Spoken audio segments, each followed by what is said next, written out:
Okay, so let's go ahead and today we're going to talk about dimensional analysis. So dimensional analysis, page 37 in your TOC.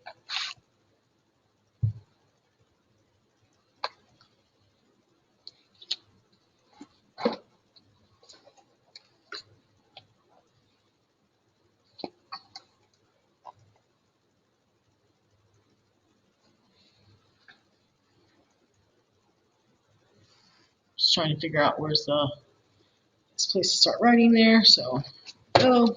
We're going to be on page 37.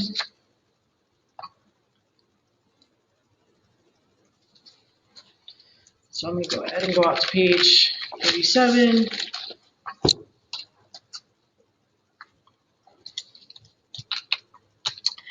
And we're talking about dimensional analysis.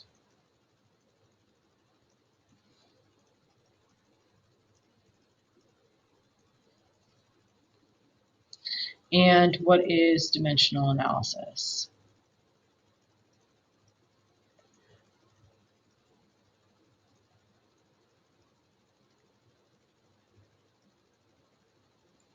So dimensional analysis is the analysis of the relationships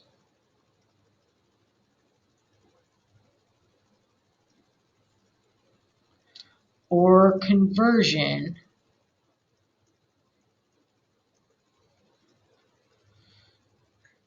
between different physical quantities.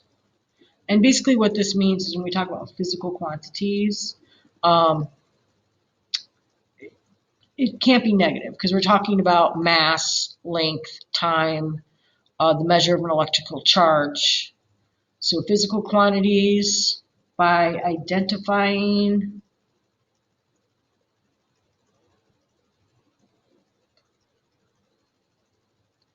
their base quantities,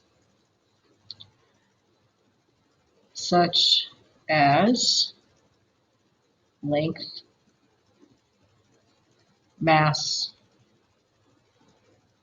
time, or electrical charge.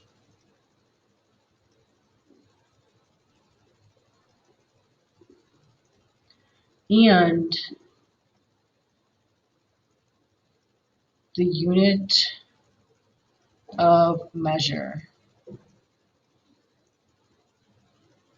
such as miles versus kilometers, pounds versus kilograms, or second versus hours. So oftentimes in math or science, you're given information in one unit of measurement. So say they give you something that's in feet, but in the answer, they want you to produce something in miles. So you need to know what is the relationship or the conversion rate between those two things. And although we don't mention it here, and the conversion is often a big thing in currency as well. If you have something in dollars and you're visiting Australia, and Australia uses a dollar as well, but it's not the same value. It's not the same dollar. So how much is an American dollar worth versus an Australian dollar? So those types of conversions, that's what we're going to be focusing on. So the steps for doing a dimensional analysis.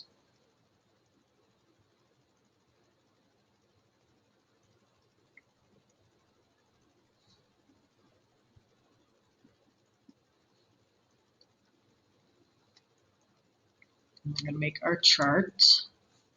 So step number 1 is identify.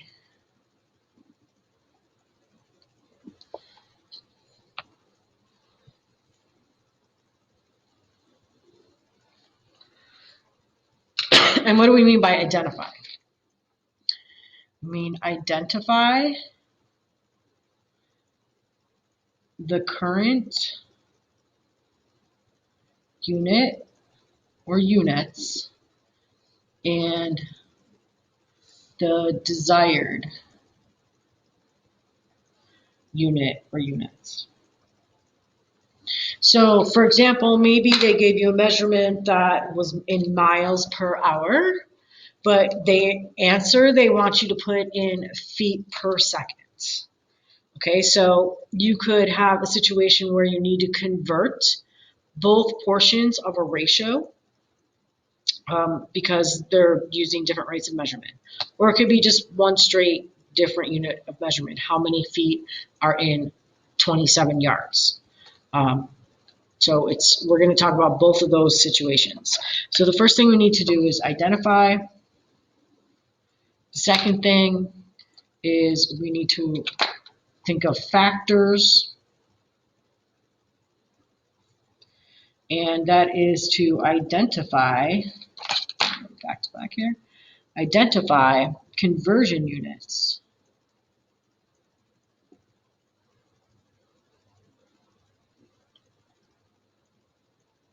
that can be used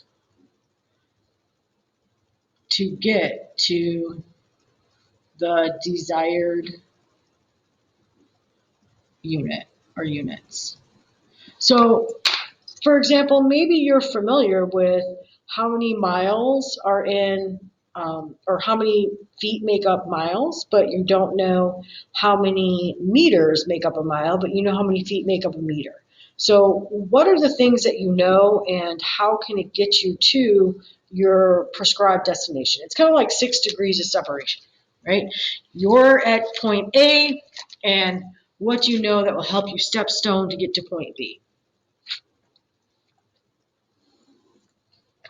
Step number 3 is the equation.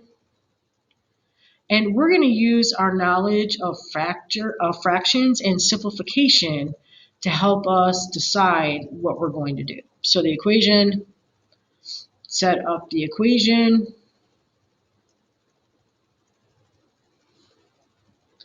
So that the undesired units cancel out, leaving only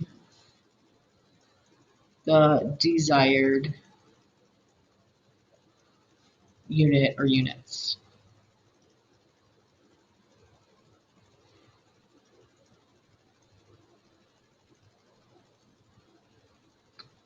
So usually when you're talking about if you're converting a single unit, your desired unit will wind up being a numerator. And if you're doing a ratio conversion, you're going to have a desired unit in both places. When I say both places, I mean desired unit, one in numerator, one in denominator.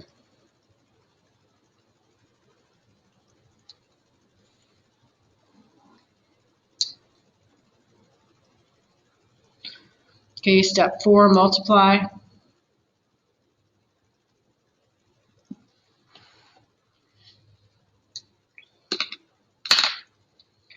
So multiply through the fractions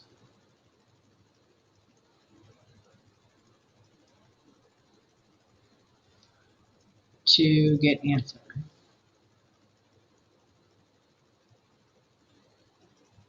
I can't spell right now. Answer. And I'm going to put in parentheses here, simplify the ratio.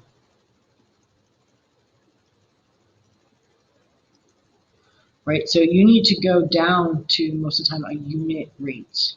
And when we think about a unit rate, that means that we're talking about 1 unit on the bottom. So I wouldn't say, oh, it's 27 miles in 6 hours.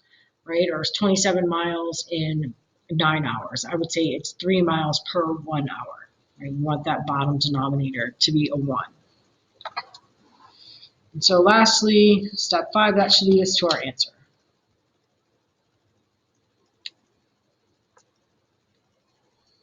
So make sure your answer is in desired units.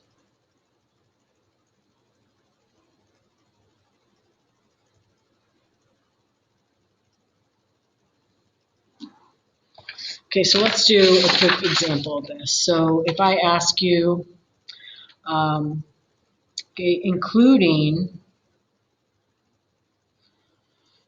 the end zone,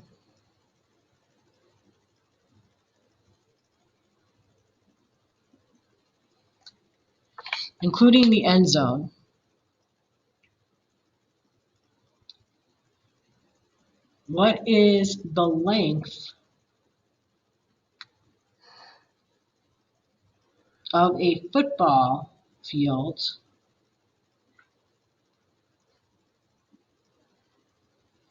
in inches? Okay, so I know right now that my identify the current unit and the desired unit. I know the current unit is in yards because typically a football field is in yards. And it's 100 yards and then 10 yards for each end zone. So a football field is 120 yards. And they want to know the length in inches. So to start off, I know I have 120 yards. Right? And I can put any whole number over 1 to make a fraction. So the way I'm going to get rid of the yards is I'm going to write a ratio that I know is true between 1 yard and something else. Well, I know that 1 yard is equal to 3 feet. Now I'm writing feet out, but I can just abbreviate that as FT. And then I know that 1 foot is equal to 12 inches. And that's where I want to be. So my desired unit, inches, winds up in the numerator. And my yards, anything divided by itself, so yards divided by yards, simplifies out to be 1. And anything multiplied by 1 is not going to change the outcome. And feet divided by feet essentially simplify out to be 1, leaving me with 120 times 3 times 12 inches. So 120 times 3 times 12, and my unit rate is inches. On the bottom, I'm left with 3 ones. So when I multiply that all out, I get 4,320 inches over 1. So my final answer would be there are 4,320 inches in a football field.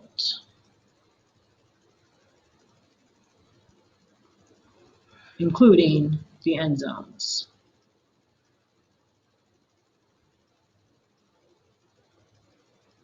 So that principle in math, anything divided by itself, holds true for units of measurement as well. So by writing these as fractions, I set this up for a numerator to cancel out a denominator. And when I say cancel out, it's actually simplifying to be that 1.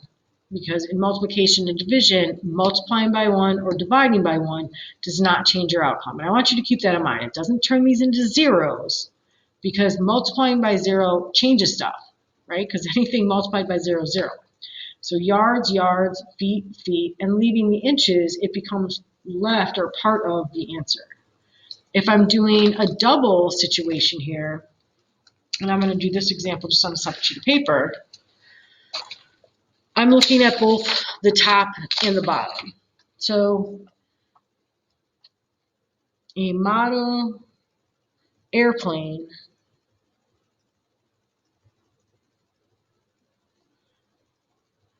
flies 22 feet in 2 seconds. And actually we'll say just in or per second. Well, I guess we can do this in 2 seconds. 2 seconds. I don't know what I'm doing. My mind's going crazy. Okay, what is the airplane speed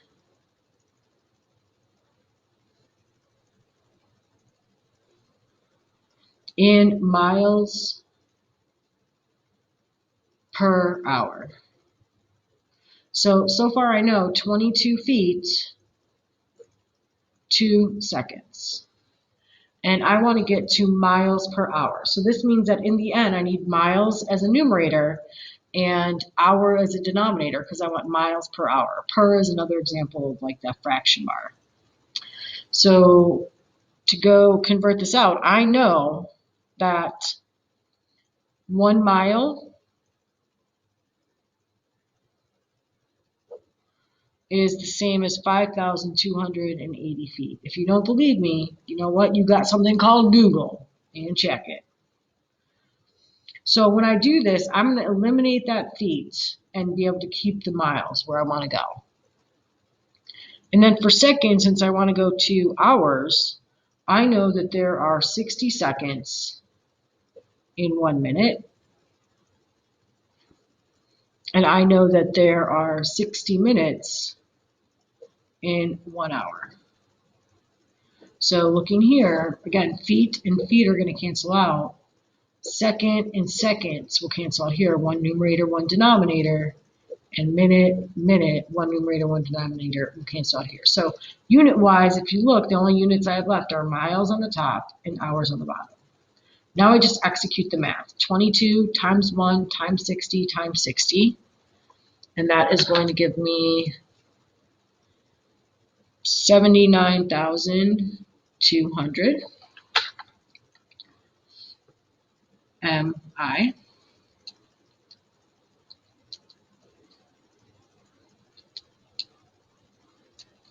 And then on the bottom, 2 times 5,280 are going to give me 10,560 hour. And they want miles per 1 hour. They don't want miles per 3 hours. They don't want me to say miles. Oh yeah, they're going to travel 79,200 miles in 10,560 hours. Like that's not really a good way to conceptualize the time. So I'm going to make that a unit rate, meaning that my denominator is going to come down to 1. I just divide the top by the bottom. And when I do that, I wind up with 7.5. Let me see if I 79200 divided by 10,560. So 7.5 miles in 1 hour. So I could say